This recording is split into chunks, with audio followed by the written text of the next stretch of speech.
Fala galera, aqui é o Paulo Aragão falando, sejam todos bem-vindos ao Giro Bitcoin, esse podcast diário que vai te informar no menor tempo possível sobre as últimas notícias que agitaram o mercado cripto mundial. Para começar o episódio de hoje, dia 19 de dezembro de 2024, estamos aí chegando já no final do ano. Cada unidade do Bitcoin está custando nesse momento aproximadamente 100.600 dólares americanos, com uma desvalorização de aproximadamente 3% nas últimas 24 horas.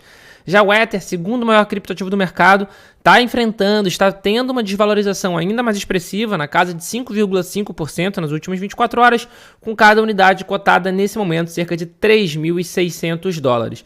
Sobre o Ether ainda, nos últimos 7 dias, ou seja, na última semana, ele tem caído quase 10%. Para ser mais exato com vocês, 9,1%. É uma queda bastante considerável, mas se a gente olhar ali o top 10, a gente vai ver que teve quedas ainda mais intensas. Solana, por exemplo, o nono maior criptoativo do mercado, na última semana teve uma queda de 17%. Então a gente tem começado a ver algumas correções nas criptomoedas, o que é algo extremamente natural, afinal de contas. Esticou muito, então é esperado sim que a gente veja alguma realização de lucro por parte dos investidores, por parte das pessoas que se expuseram nas criptos ao longo desse tempo. O Bitcoin, por exemplo, que nem eu falei, está cerca de 100.600 dólares americanos, mas já iniciou uma recuperação depois da sua queda.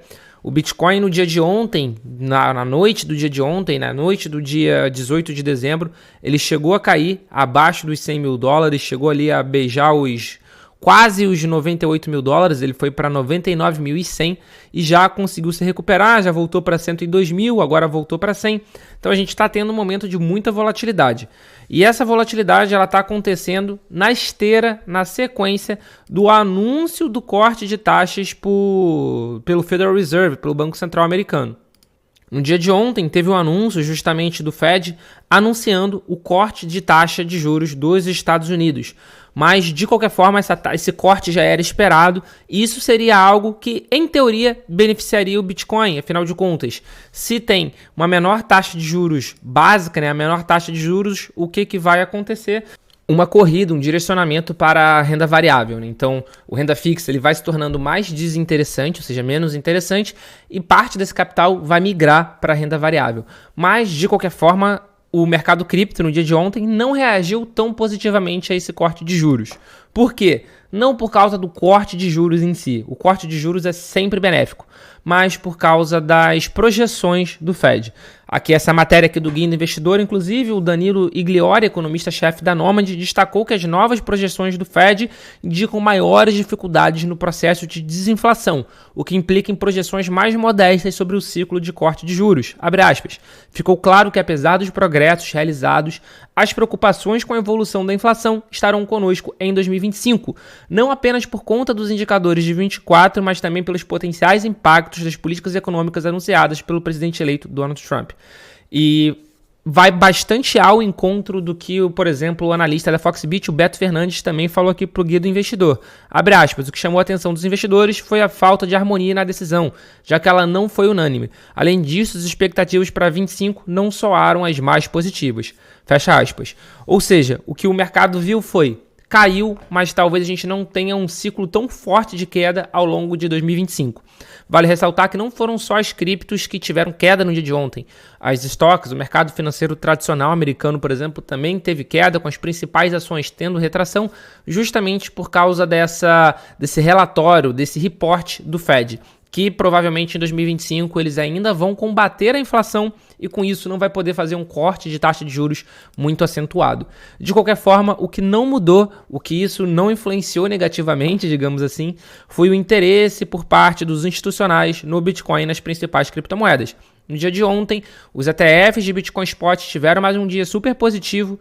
A gente teve um inflow de 2.469 unidades de BTC, com naturalmente, que a gente já tem falado todos os dias, quase que sem exceção, o da BlackRock liderando, com mais de 3.500 de BTC de entrada, de saldo positivo. Então, no ETF de Bitcoin Spot, no verde, inflow. No ETF de Ether Spot, é verdade que foi um inflow pequeno, foram de apenas 642 unidades de ETH, o que em dólar americano dá cerca de 2,5 milhões, mas de qualquer forma, mais importante do que o valor foi ter conseguido manter a sequência de dias positivos. ter conseguido manter a sequência de inflow. E foi o que aconteceu no dia de ontem. Pequeno, é verdade, inflow reduzido, mas de qualquer forma, inflow. E dando continuidade ao episódio de hoje, a gente vai falar sobre a BlackRock. A BlackRock fez uma campanha, lançou uma campanha de educação sobre Bitcoin para os seus clientes, né, para os seus cotistas.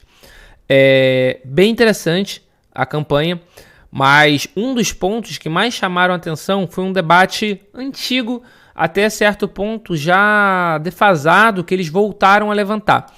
Eles, em um determinado momento, eles colocaram que irão existir no máximo 21 milhões de bitcoins. O que é uma verdade, o que a gente sabe que é um ponto pacífico.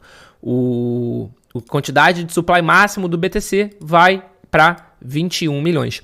Mas o que mais chamou a atenção foi que durante o vídeo eles colocaram uma frase escrita assim: não há garantia de que o supply de 21 milhões do Bitcoin não será alterado no futuro. É verdade que a gente não consegue cravar o que vai acontecer, porque afinal de contas o Bitcoin é um código e poderia sim ser alterado. Só que o que a gente já tem de entendimento de mercado é que se isso acontecer, muito provavelmente o que a gente vai ter na realidade é um fork do Bitcoin com uma nova criptomoeda sendo lançada, que foi o que a gente já viu, por exemplo, quando o Bitcoin Cash foi lançado em 2017, 2018, não me recordo bem, que era uma mudança do tamanho do bloco do Bitcoin. Parte da comunidade queria uma coisa, parte queria outra coisa. Então, forcou, dividiu a blockchain do Bitcoin. O Bitcoin continuou de um lado e do outro lado surgiu o Bitcoin Cash.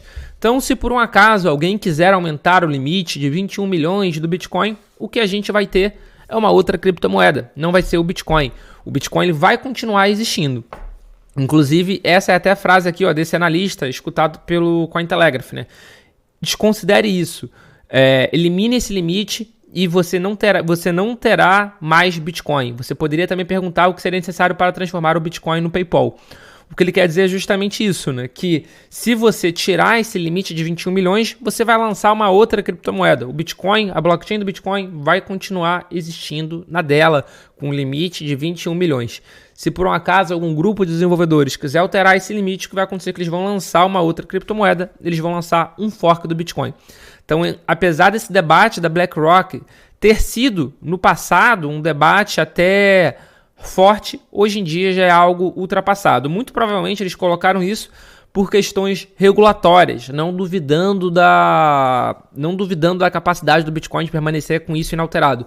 Mas deve ter alguma coisa regulatória que obrigue que eles coloquem isso. Mas de qualquer forma, o Bitcoin vai continuar para sempre com 21 milhões de unidades. E para fechar o Giro Bitcoin de hoje, duas notícias rápidas.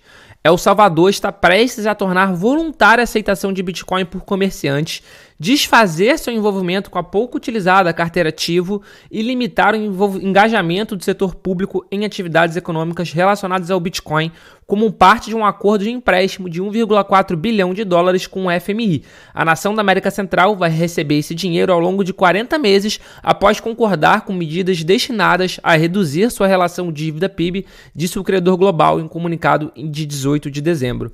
Abre aspas, os potenciais riscos do projeto Bitcoin serão significativamente reduzidos em conformidade com as políticas do FMI. Reformas legais tornarão voluntária a aceitação de Bitcoin pelo setor privado. Fecha aspas. Quem afirmou isso foi justamente o FMI. Para o setor público, engajamento em atividades econômicas relacionadas ao Bitcoin em transação em compras de Bitcoin serão limitadas. Vale ressaltar que logo na sequência, isso foi divulgado no dia de hoje, dia 19 de dezembro, mas logo na sequência da publicação dessa matéria aqui no Cointelegraph, por exemplo, um porta-voz do Escritório Nacional de Bitcoin disse ao Cointelegraph que o país continuará acumulando Bitcoin. Abre aspas, continuaremos comprando 1 Bitcoin por dia, provavelmente até mais no futuro, e não venderemos nenhuma de nossas atuais reservas. Os planos para o escritório de Bitcoin permanecem os mesmos, já que o Bitcoin continua sendo nossa principal estratégia. Ou seja, de qualquer forma, El Salvador vai continuar comprando Bitcoin, eles continuam apostando bastante no Bitcoin, mas vão ter que fazer alguns ajustes na lei Bitcoin por causa desse empréstimo do FMI. O FMI pressiona El Salvador há muito tempo, então já era esperado que isso acontecesse em algum momento, mas de qualquer forma, o fato de El Salvador continuando apostando tanto assim no Bitcoin é extremamente importante, é extremamente relevante. Afinal de contas, Bitcoin vai continuar sendo uma moeda de curso livre no país da América Central. E a segunda notícia rapidinho para fechar o Giro Bitcoin de hoje, a Binance recentemente encerrou os serviços do Binance US, que é a exchange de criptomoedas da Binance nos Estados Unidos, ou seja, era uma subsidiária. Eles encerraram por causa de todo o processo do CZ, onde o CZ inclusive se declarou culpado, ele passou 4 meses na prisão, mas o CEO interino da Binance anunciou os planos de voltar. A Binance US planeja reiniciar as atividades, os serviços com dólar americano no início de 2025. Notícia importante não só para a Binance, mas para o mercado americano, para o mercado cripto de uma forma geral. Afinal de contas, essa volta da Binance para o mercado americano é claramente uma resposta à eleição do Donald Trump como presidente, um candidato extremamente mais favorável à indústria de criptomoeda do que foi a última administração democrata. Bom sinal, e que muito provavelmente a gente vai ver outras empresas de cripto também voltando para os Estados Unidos. Afinal de contas, com menos perseguição e uma maior clareza regulatória, faz total sentido estar no maior país do mundo, na maior potência mundial. Esse foi o Giro Bitcoin de hoje. Muito obrigado pela sua companhia e a gente já tem um encontro marcado aqui no nosso episódio de amanhã. Valeu!